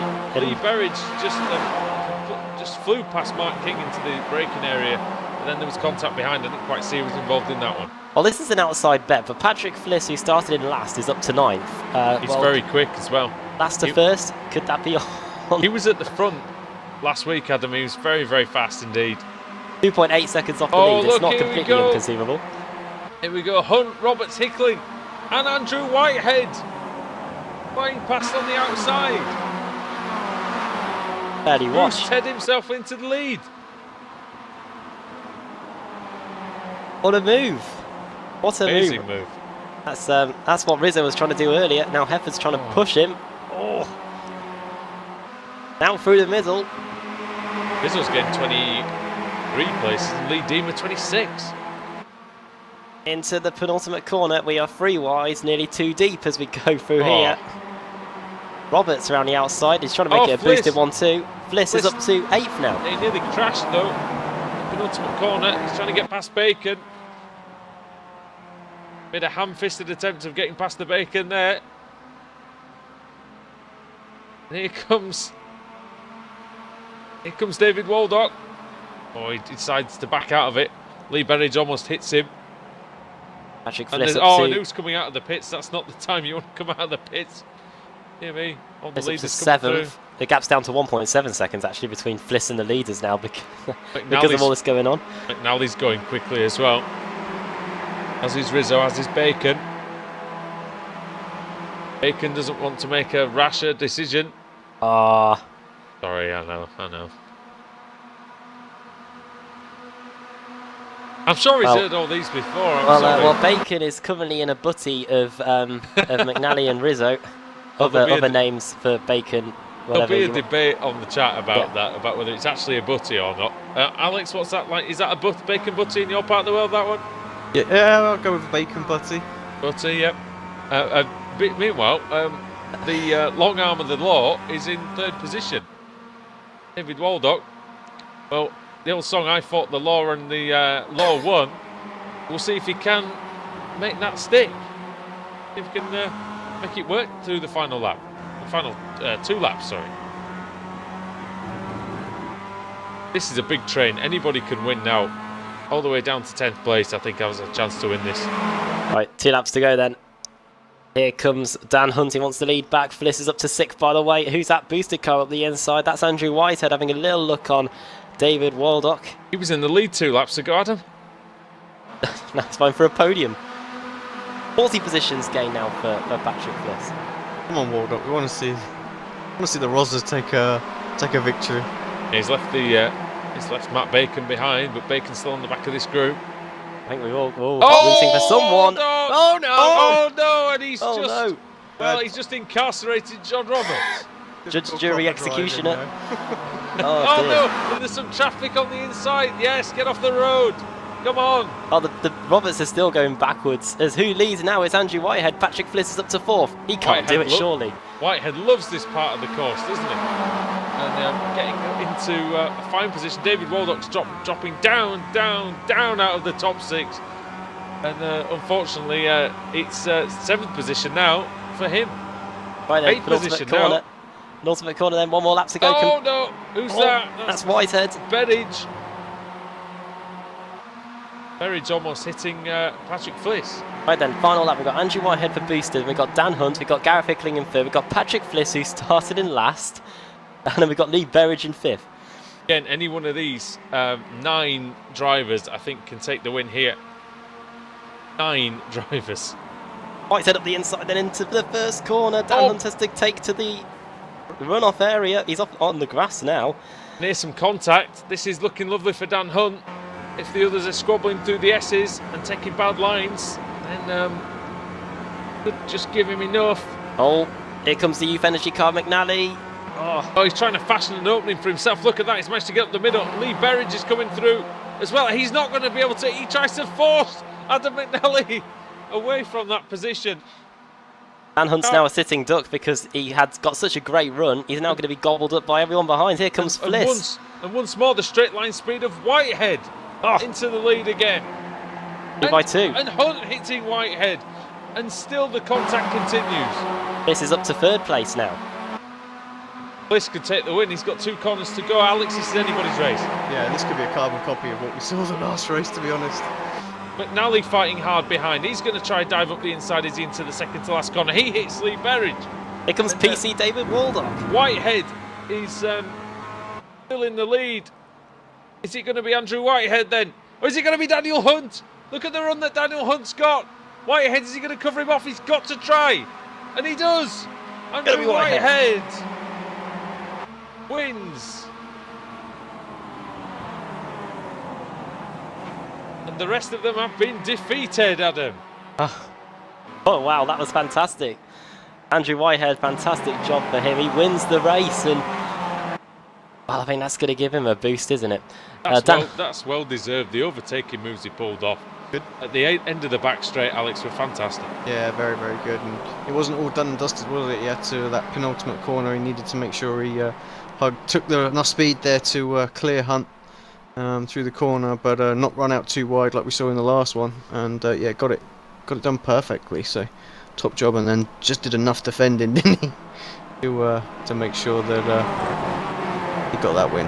Yeah, brilliant stuff, and he's going to definitely take a big boost into the final round of the evening. Another boost for him, Adam, is that he's not going to be starting too far back either, because so many retirements we had that Whitehead could well be starting in the top 25. Oh, I'll have a look, yeah. Let's run you through the finishing order now from one of the best races of the year. Andrew Whitehead takes the win, Dan Hunt 2nd, 3rd place for David Waldock. He does it in 3rd place. Car 96, 4th, 69, Patrick Fliss. He started last, finished 4th. I was rooting for the win for him. 42 positions gained.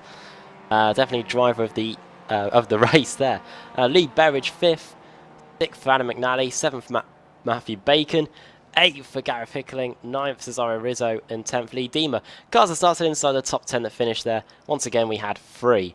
11th Mark King, 12th for Ross McFarlane, 13th Laura Bond, 14th Robert Lundgren, who started 45th, and then Albert Broughton Grant, who spun and still managed to finish in 15th place.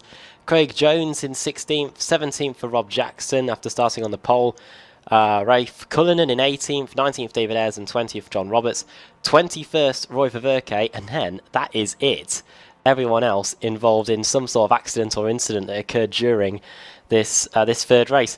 McIntyre 1 lap down, Stevens a lap down, along with McDonald, Jamie Ayres, and Stallion Chepelevsky. Cheppy will be the man on the pole if we get a full. And then everyone else is out of the race. Nathan Davis, Forstein Helgeson, Vlad Tchaikovsky. All these drivers were ones we saw at the front of the grid for race at the end of race 2. A.D. King, Anwar Smith, Brian Holmes, Neil Bamber, Chris Daines, Colin Robinson, Lorne Murray, Michael Barry, Greg Giles, Adam Hedgecock, Max Wright. We saw he was involved in the beginning of the multi-car pile-up. Peter Van Gool, Josh Thompson, Steve Hefford, Stephen Baxter, Joe Clifford, and Nick McCarron, all out of the race. Wow, 20 odd cars out of the race, and well, said it would happen, and it really did happen. To be honest, I think if you've got to pick a place, the worst possible place to have a crash, it's got to be that one, because it's that tunnel turn, isn't it, where there's just no room to go. Yeah, no room at all. And Alex, we've seen it many times. We did an IndyCar League here before, and we had a pile up just like that. Yeah, exactly. That's just Watkins in that run up to the carousel. Well, this whole track, the Anchor is so close. There's just no runoff. You always ricochet back in the track. Yep, and there's a lot of ricocheting going on in the middle of that pack. But if you can tell us then who is going to be on pole position, will it be Stallion Chepelevsky in 26th? I've got a sneaking suspicion it might be, because I'm not sure that the wheel goes much further past that. Oh, yeah, no, it does go past that. Going to be 34th. But Stallion Chepelevsky anyway. Yeah, 26. I think, yeah, what was he meant? Just the other way, yeah, you're right, yeah. And no, you are right, short. 26 was the one. So yeah, it's on the So pole. happy pole position, Stallion. I think he's guaranteed it, yeah. Jamie Ayres 2nd, Joe McDonald 3rd, Kip Stevens 4th, and McIntyre will be in 5th. Jack McIntyre was leading the way until this race meeting in the championship, so he'll be looking to get that back on track with a win in race 4. So join us back after the break when we will take to the Watkins Glen circuit for the final time tonight.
Simulated racing can be awesome, but it can also be kind of a free-for-all.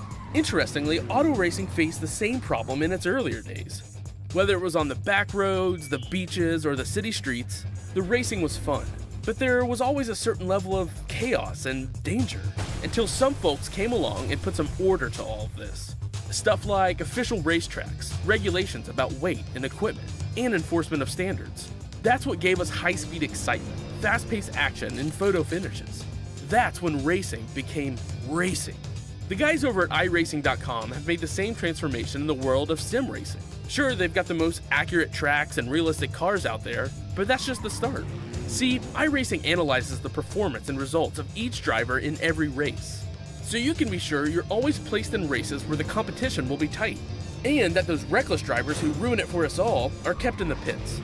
Not to mention that with over 45,000 active members already in their vast community, you can find races day and night, so you can always get in on the action. You can even join a league of your favorite series. And since updates are always automatic, you don't have to worry about software and can focus on the track. Zip up your fire suit and check out iRacing.com.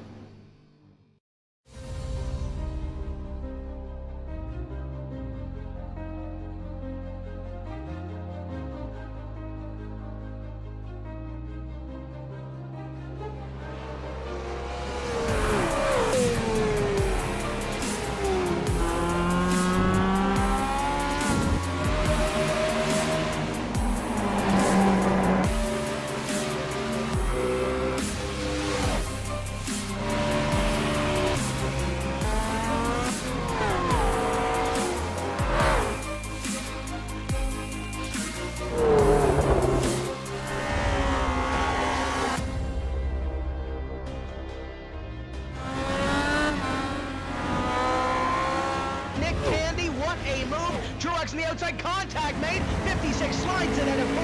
Who's going to be at the stripe? Dead even. Give it to Ryan Truex.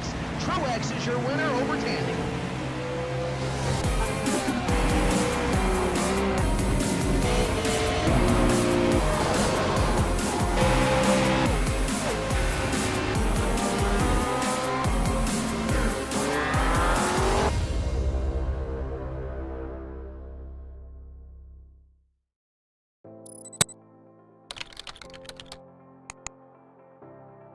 iRacing.com is a sim racing game that combines a true-to-life racing experience with an online community of virtual racers from all over the globe. iRacing offers a multitude of officially licensed cars and tracks, laser scanned with millimeter accuracy. Their car models and mechanical systems are based on real-world physics and engineered in cooperation with manufacturers and race teams. iRacing's web-based interface allows members to compare stats and test drive any combination of car and track instantly. Their skill license system ranges from rookie to pro, ensuring members are always pitted against those with similar skill sets. Members are able to sign up for a weekly race series, compete in time trials, host a private race with friends, and participate in racing leagues created and run by the community. With over 60,000 members, iRacing works in partnership with renowned motorsport organizations like SRO Motorsports Group to deliver virtual races based on the real-life Blancpain GT series. iRacing's Blancpain Endurance Series features team racing, giving members the ability to build a team and participate in races ranging from 3 hours to 24 hours. Additional partners include NASCAR, IMSA, V8 Supercars, IndyCar, allowing members to race in their very own 24 hours of Spa, Bathurst 1000, Daytona 500, and many more. iRacing.com, delivering the most authentic racing experience short of getting into a real race car.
Back to Watkins. It's the final race of the evening here in the BSR MX5 Showdown. Andrew Woodhouse, Adam Bath, and Alex Simpson with you. Alex providing the coverage for us. And mate, you've had your hands full today with all the action that's been going out there on the track. Yeah, it's been tough to keep up with it all, but it's been good. Yeah, I have to say a couple of big crashes have kind of cleared out the pack a little bit and made it a bit easier. But yeah, let's hope for an absolute epic finish with all 45 cars finishing this time around. Yeah, I hope you haven't put too much money on that one. Yeah. That is it's quite long odds, I think, on that. But we'll see. Adam Stelin-Chepelewski's got a good chance to win this one, hasn't he? Yeah, I think so, but you can't rule it out because of the slipstream, of course. And I'm sure some people had no money on a Bliss to go from last to first, and he nearly did it, didn't he? But we'll see what happens this one. Then Sheffy on the pole there, second, Joe McDonald third, Kip Stevens fourth, McIntyre fifth, Verke sixth, Robert seventh, eighth Ayres, ninth Cullinan, and 10th will be Rob Jackson. Here we go.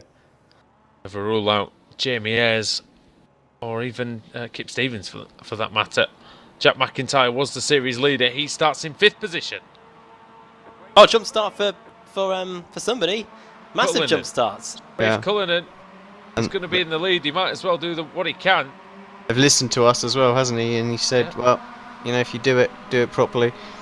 Well, he's going through. And this might work out well for him because if there's a massive crash, he can serve a stop-go penalty and still survive. Would be completely flouting the rules. It's funny how we've seen a few jump starts here tonight, isn't it? Yeah. Maybe that's the idea for some of these people. I really do not know. But here comes Stelin-Chepelewski. He's trying to get through on Cullinan. Also on the outside is number 46. That's Jamie Ayres. Jack McIntyre, number 37. He's trying to find his way through. He can't. Cullinan actually dropping back. Why? I'm not sure. Just go as fast as you can, Rafe. Get to the pits. I don't understand that at all. Don't need to give places back. Going to come in and give them all back in a minute. Look at all those cars streaming off the exit of the carousel in the background. Looks like everyone through safely. Now into the penultimate corner. John Roberts in a good position in 7th. It's one of the best positions to be in fact, to view the action. Kip Stevens has had a poor start. Off, a big one. Rob Jackson and everyone else in the final corner. Oh, but wow. everyone avoids it. Everyone has to scramble through it. Oh, it's not done yet. They're 4 wide back there. Who? Right at the very, very back. They're 4 wide, but yeah, everyone's all right. Everyone survived. Go then. That's what happens when you have a bit of space to manoeuvre about on track compared to the tunnel turn. But now race leader Stelin-Chepelewski. He now leads the way. Jamie Ayres second, but looks like Ayres wants that lead as we go down the back straight. Yeah, Stelin needs to tuck right back into this slipstream. Ayres will be hoping that he just hold that into the carousel. Look at McIntyre on the inside. There's a car off in the very far shot. It looked like it might have been Kip Stevens as we go for the carousel. Yeah, Stevens has dropped down to... Well, no, Kip Stevens is 5th. Okay. Behind Roy Verke. I don't know who it was. It might have been Gareth Hickling. He's just towed back to the pits, so yeah, it might have been him. Fair enough. Gareth Hickling's had a couple of good races, but not so much in this one. John Roberts having a look on Kip Stevens. Stevens needs to be hang on to the back of this Verke-Chepelewski battle. Race 4 could quickly become the purge because the law has left. David Waldocks out of the race. Oh no. So everything's legal. Indeed. No old spard now. That's about it. 10 It minutes. wasn't before. Up the hill then. McIntyre versus Chepelewski for 2nd place. Poor old Jamie Ayres. He's not really going to be able to break away at all, is he? Anyone can.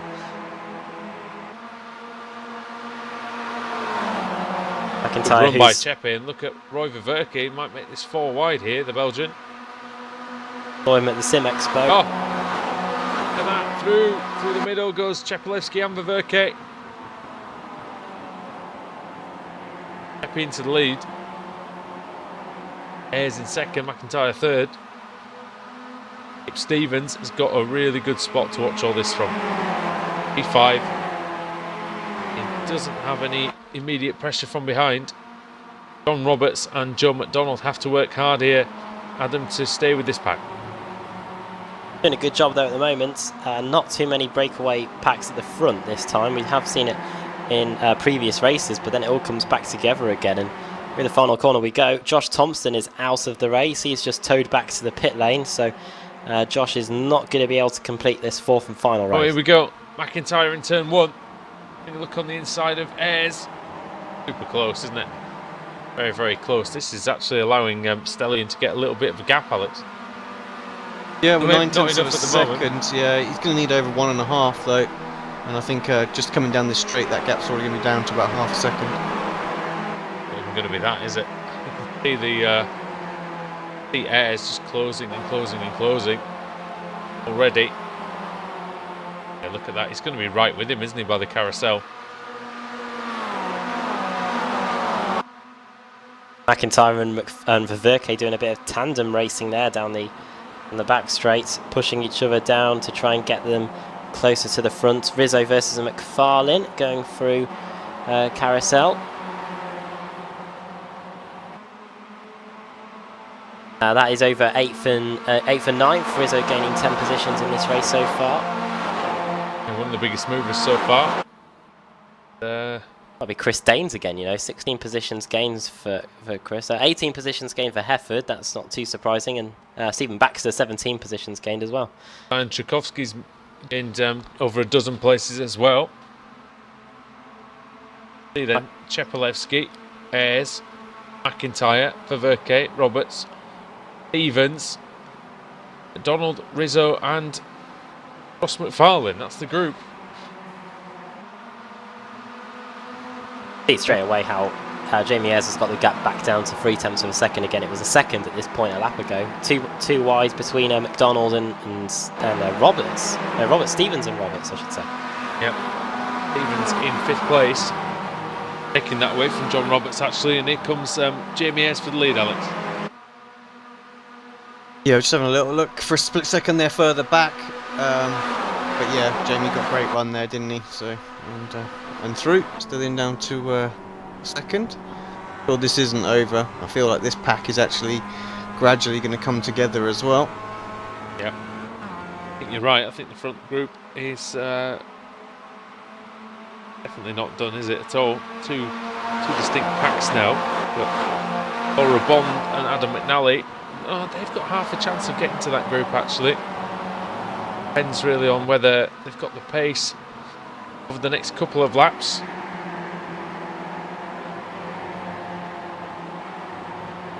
Straight we go then. As Chepelevsky, McIntyre, Verke all together. And McIntyre looking to the inside. Fastest lap of the race by Jack McIntyre on the last lap. But that's then quickly beaten by Adam McNally, who sets a new fastest lap, 1:22.6. Stevens made a bit of a mess of turn one. Terrible run off there, isn't it? Yeah, he almost hit Verke, I think, Alex, and why he lost out to John Roberts. Here's McDonald side by side with McFarlane. These two are desperately trying to cling on to the back of this. Like Jamie Ayres also made a bit of a mistake through the first corner because Stanislav Chepelevsky's now got the lead back, but for how much longer? It may be a quick one. The panning out all across the track then. McIntyre. Verke in there well.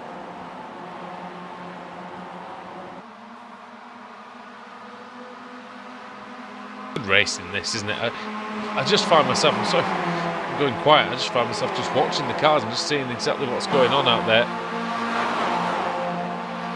Oh, Stevens closing up a fair rate of knots onto the back of Verke.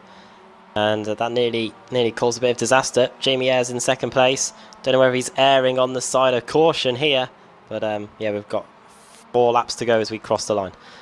Very good. 7-car pack, Adam, and well, said it's anybody's game. Stevens is always game, and trying side on Roy Verke. That's a nice move. Really well done, actually, nice and clean. Edema is out of the race. He's towed back to the pit, so shame for him. But yeah, Stevens getting right in there now. Yeah, lovely move it was in turn 1. Got it complete nice and easily. Hitted on the brakes. Blocked the corner off. That was good work. Now Rizzo for Verke and John Roberts.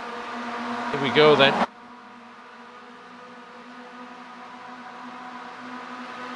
One more racing car goes to the inside. There's not a lot of room there. And look at the lead pack. That's super close as well. The front 4. Oh, contact between Verke and Roberts. Roberts runs wide.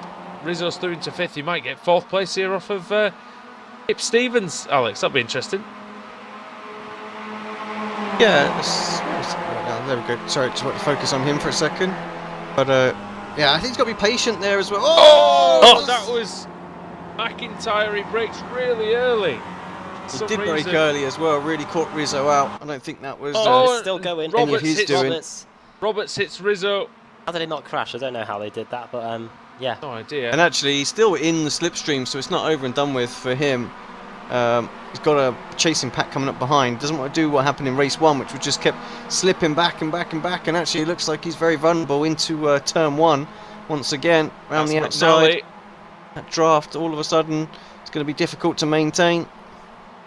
Needs a good S's section, really, if he's going to stay with the front 6. John Roberts is getting a bit feisty tonight, trying to get past Very close again at the front. Look I at think that. we might be going 3 wide this time. Yes, we are indeed. There goes Kip straight down the middle. He has to tuck back in again, though, to the slipstream of Stelian Chepelevsky and Kip Stevens. Well, is he going to go for it? 3 laps to go, Adam, and we've seen generally pretty good action at the front. Yeah, guaranteed battles for the lead all the time when we go to this Cup circuit. It doesn't matter what car we're in, whether it's the Kia, the Mustang, or here in the Mazda. Everyone is having a great battle here, and Stevens now trying to get second off Jamie Ayres. Looks like he should do it. Going into Bilsford corner. Oh, Jamie Ayres trying around the outside, but no way through. And they blocked him off a bit there, didn't he? And that makes it. Oh, Roy Verke into Ayres. Going to go wide. That might allow McIntyre to just get nifter of a chance into the first corner. You're going to go up the inside. He thinks better of it. Breaks a bit early again, but it did well that time. 7 cars then within 1.8 seconds of each other over the line in the BSR MX5 Showdown. 2 laps to go here on Apex Racing TV. Bringing you all the best action here from Watkins Glen. Oh no, Zajanczykowski might be out of this. He's I think he's had a spin down at turn 1. He's got going again though. Doesn't look like he's picked up much damage though. Here we go then. Get this down the back straight. Ayres and Stevens. Stevens right in the toe of Chepelevsky though. Ayres is going to find it very difficult to get through into the carousel. Rizzo's trying to go around the outside of McFarlane and maybe Roy Verke as well, but he's going to run out of grip. He gets slightly into the marbles, gets a bit of understeer. But he might make that work on the exit. And Jamie Ayres also might make this work into final corner. He's had a look on Stevens, he's through. Can he keep it? Can. Good.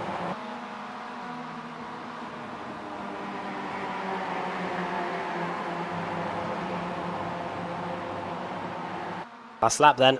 Chepelevsky has a 3/10 of a second advantage. Can Jamie Ayres do anything? Can anyone else do anything? Stevens has a little look to the inside of Ayres going into the first corner, but no way through. And as last Steve Hefford, yeah. Oh, look at them all go wide. Oh, they're perfectly placed for a 3 wide going into the carousel here. Go then. Yeah, this is going to pan out. Be anybody's. Cheppy in the wall. Chepelevsky in the wall. They're back in the race. That's damage to the front right corner. I don't think he's going to be able to survive that one. Could be wrong. It's judgment on his part there, wasn't it? No, I think he's okay. I think he'll survive, but he's lost the momentum big time. It's going to be down to Kip and Jamie. Maybe Roy might be able to get himself in there if these guys are battling it out. It looks okay. There's Stelian, but it's going to be between Ayres and Stevens, I think. Stevens on the outside, Ayres in the middle, bending hard now into the penultimate corners, almost contact. Oh, Stevens has to back out of it for Verke. Where's Ayres going? Verke, look at this line, and Ayres is off. Recovered all right though. He's still got a decent line through there to get good momentum off. Going to be Jamie Ayres then, who's going to take the win here in the final round of the season. But look at this in the back: Roberts, McNally, and Chepelevsky. It's almost a three-way photo finish there, but it goes, I think, to Stelian Chepelevsky. Third place was Roy Verke, and then fourth Rizzo, and just a tenth behind him McIntyre, and then Chepelevsky in sixth. That was very close indeed, and 4 thousandths of a second between McNally and Roberts at the line. Oh, look at this battle going towards the line as well. Very close. That was Mark King and Hedgecock, I think. Yep, I think you're right. Giles as well in 28th place. We didn't have too many retirees this time. We had 35 cars classified. Waiting on Max Wright and Nathan Davies, who's had a problem on the last lap. Davies coming across in what will be 33rd place. He won't be too happy with that one. Or 32nd, we lost Eddie King on the final lap. Oh no, we didn't. He's there, but he gave him a bit of a cropper. Did beat Max Wright, however. Yeah, that's about sums that up for Max, I think. Finishing 34th. Adam, if you could take us through the finishing order for the last time. Okay then.